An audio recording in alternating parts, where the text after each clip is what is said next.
È trascorso più di un mese dall'acquisto all'asta per 10 milioni di euro del cantiere degradato e abbandonato di via Sansovina Mestre. Ad oggi ancora nessuna risposta scritta da parte di Cafarsetti all'interrogazione presentata dal gruppo consigliere verde progressista in merito al futuro dell'ex officina Cellina, poi diventata Enel nel primo dopoguerra e risalente ai primi del Novecento.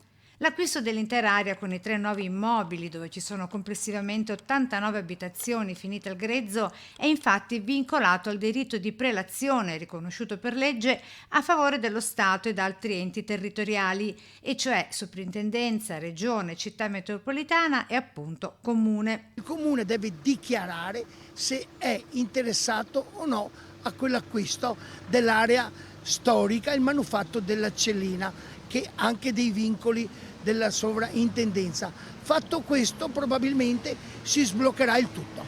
Riconosciuta e nota da più parti la situazione di abbandono e di grande degrado dell'area, mete e bivacco permanente di spacciatori sbandati, prostitute e tossici, e ridotta per questo ad immondezzaio anche a causa dell'erba alta e incolta. È di pochi giorni fa l'episodio di alcuni residenti con una ragazza all'8° mese di gravidanza che si sono ritrovati le pantegane in casa. C'è una gru ferma dal 2015 e nessuno ci sa dire se questa gru c'è un organo che deve andarla a controllare, perché 7 anni ferma cosa può succedere? E poi c'è tanta, noi non ce l'abbiamo con nessuno, c'è tanta sporcizia, ci sono dette in veneziano le pantegane che si sono arrampicate sugli appartamenti e ci sono un paio di famiglie che se le sono trovate sotto al letto.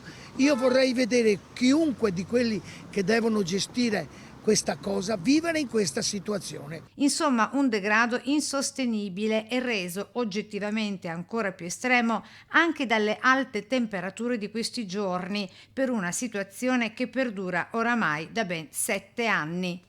Siamo sotto il bruciore dei primi di agosto ed al momento non è stato fatto nessun intervento.